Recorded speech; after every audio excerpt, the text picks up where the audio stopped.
Okay, I'm here with Opie. That's Rex, and that's Rex's guardian. I'm wearing red because it's Friday, and you're supposed to wear red to support the healthcare providers during coronavirus.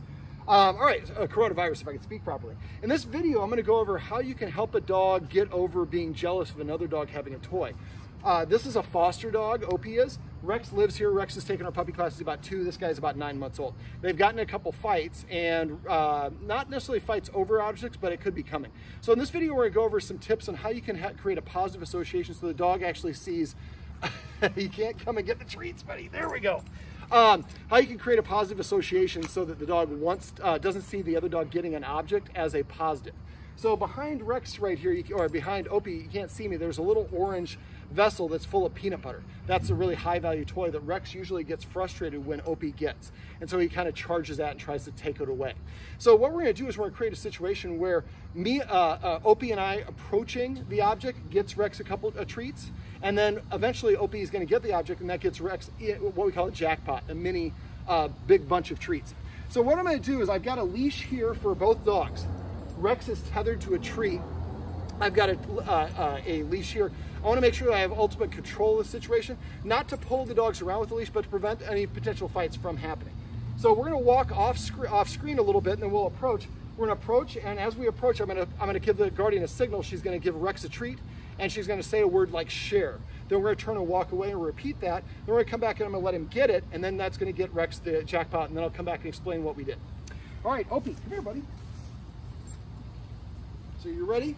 Yep. All right. So we don't have any tension on the leash.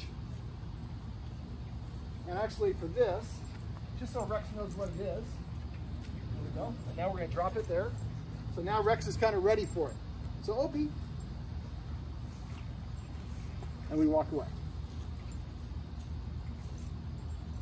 I'm going to wait for Rex to kind of see us. Wait for.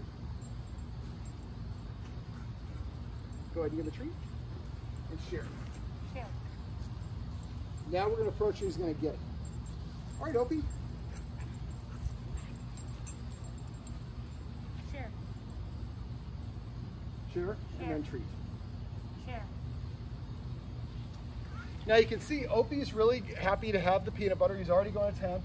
Rex normally would be upset about this, but he's more interested in his guardian. Now she's using a very high value training treat, which you need to make sure it's a very high value treat. Otherwise, the dog's not going to be interested in disengaging.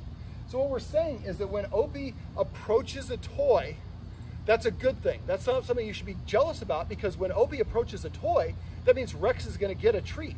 So I approach it just once or twice because I didn't know how they were going to do. So I always want to go baby steps. So Opie approaches, and then Rex gets the treat as we walk away.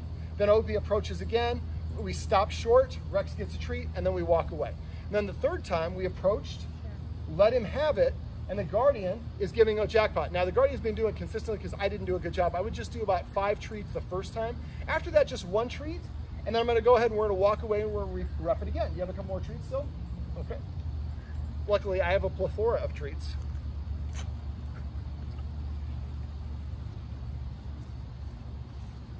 Come here, Opie. Now, Opie doesn't want to go away because it's a good treat. Come on, buddy. I know. I'm going to lead you right back to it, I promise. Come here, Opie. There you go. Are you ready? Share. Share. I think that's probably good. Let's hold off. Wait for him to look. When he looks and disengages.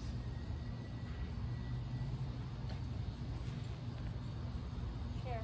So now we're transitioning. So now he looks at the other dog and then he gets a treat.